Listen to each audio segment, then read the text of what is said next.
my Akaku, a como by the curtain call, a program of reviews, previews, interviews, and features of and or with the great art and artists on Maui and beyond.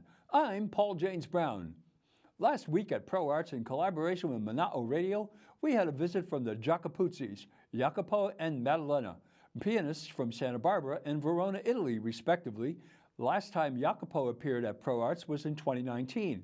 He christened their baby grand piano and instrument renowned music critic Matthew Gorevich said was, quote, a concert-worthy piano. Last time Mr. Giacopuzzi came in 2019, he brought world-class cellist Georgi Guzev, who has made Maui a second home. This time he brought his sister Madalenna, a piano professor and performer visiting Hawaii for the first time. Let's hope it's not the last. There are clearly two virtuoso pianists in this family. The program they put together ranged from the 18th century to the 21st. There were exceptional solos from both artists and piano forehands. It was a full evening of superb music expertly performed.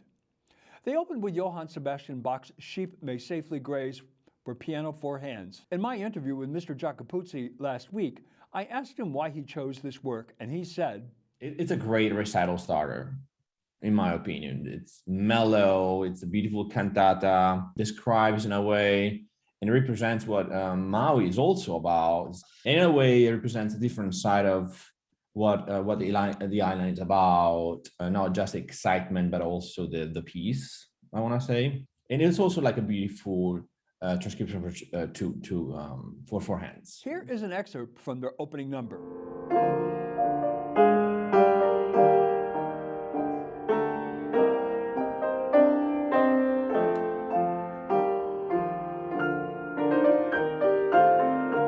Then they launched into Leo Smith's Divertamento. Mr. Smith was murdered by the Nazis in 1943 for the crime of being a Jew. This work was written a year before his murder. It is a remarkable piece of music with a memorable opening theme.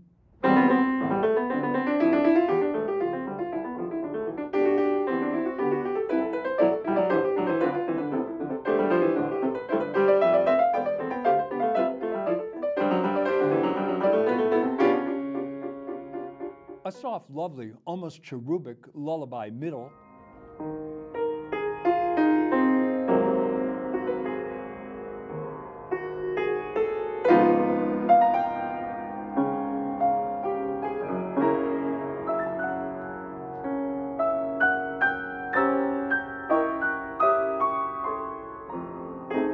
And an explosive conclusion.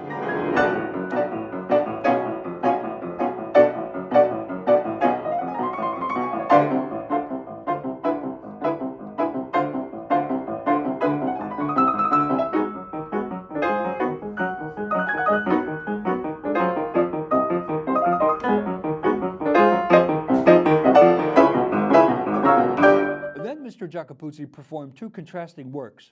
He described Brahms' Intermezzo Opus 118, No. 2, as one of the most beautiful ever written and his favorite work.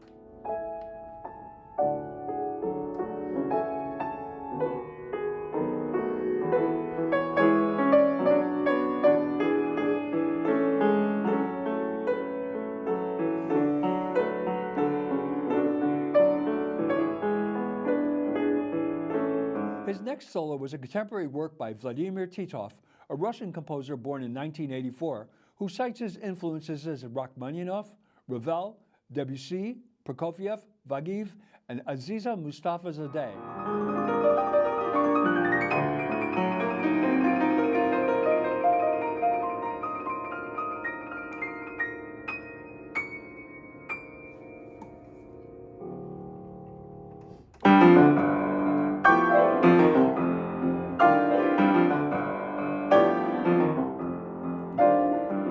Mr. Titov has clearly also been influenced by jazz and blues. And then it was Madalenna's turn to rip into Maurice Ravel's La Valse. When she began the work, she folded the music holder down to inform the audience she knew this piece.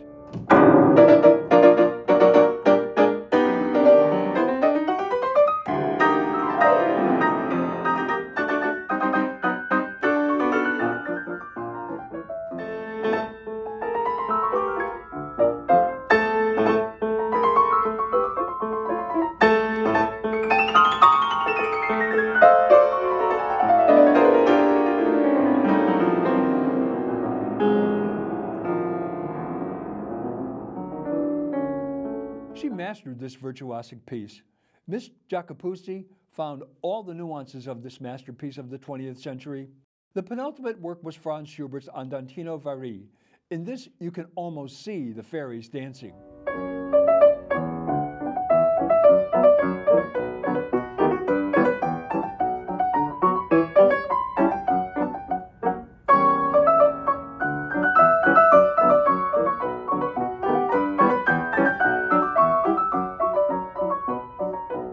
They finished the program with Alexander Borodin's Polivetsian dances from the opera Prince Igor. This work has a well-known theme that was made into a pop song in 1940.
Erupted into sustained appreciative applause, and the Giacopuzzis responded with a marvelous hana-ho, Aram Khachaturian's Waltz from Masquerade.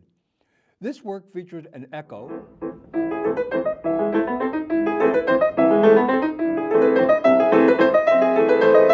and then it catapulted into a swirling waltz, which was so perfect one could not help but to visualize a palace dance floor with huge gowns and tons of slips swirling around the room.